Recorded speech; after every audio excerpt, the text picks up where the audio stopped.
എൻ്റെ വീട്ടിലെ അടുക്കളത്തോട്ടത്തിൽ ഉണ്ടായ പച്ചമുളകിൻ്റെ വിശേഷങ്ങളാണ് ഇവിടെ പറയാൻ പോകുന്നത്. ഏകദേശം 5 മൂട് പച്ചമുളകിൻ്റെ തൈയിൽ നിന്നാണ് നമുക്ക് പ്രതിദിനം അല്ലെങ്കിൽ ആഴ്ചയിൽ നമുക്ക് ഒരു 1/2 കിലോ പച്ചമുളകെങ്കിലും നമുക്ക് ഇവിടുന്ന് ലഭിക്കുന്നുണ്ട്. സാധാരണ നമ്മുടെ കൃഷിഭവനിൽ നിന്നും ലഭിച്ചിട്ടുള്ള പച്ചമുളകിൻ്റെ വിത്തിട്ട് അരിയിട്ട് നമ്മൾ വിത്താക്കി മുളപ്പിച്ചെടുത്തതാണ്. അത് 2-3 വെറൈറ്റി പച്ചമുളകുകളാണ് ഇവിടെ ഉള്ളത്.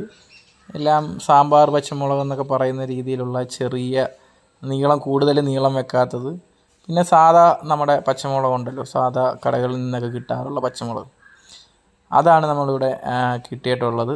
അത് നമുക്ക് ആഴ്ചയിൽ നമ്മൾ വിളവെടുക്കും. ആഴ്ചയിൽ ഏകദേശം ഒരു 1/2 കിലോയോളം നമുക്ക് പിച്ചി എടുക്കാൻ സാധിക്കും.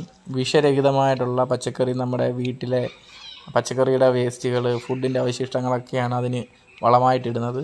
ചാക്ക്, പൊട്ടിയ ബക്കറ്റുകൾ, അതിനകത്താണ് നമ്മളിത് പാകി വളർത്തി വലുതാക്കിയിട്ടുള്ളത്. അന്നേരം നിങ്ങളും നിങ്ങളുടെ വീടുകളിൽ ചെറിയ സ്ഥലങ്ങളിൽ ഇതേപോലെ കൃഷി ചെയ്ത് കഴിഞ്ഞാൽ വിഷരഹിത പച്ചക്കറി നമുക്ക് ലഭിക്കുന്നതാണ്. അന്നേരം എല്ലാവരും ഈ വീഡിയോ ഇഷ്ടപ്പെട്ടെങ്കിൽ എൻ്റെ ചാനൽ സബ്സ്ക്രൈബ് ചെയ്യണം, എൻ്റെ വീഡിയോ ലൈക്ക് ചെയ്യണം. എല്ലാവർക്കും ശുഭദിനം നേർന്നു. നന്ദി, നമസ്കാരം.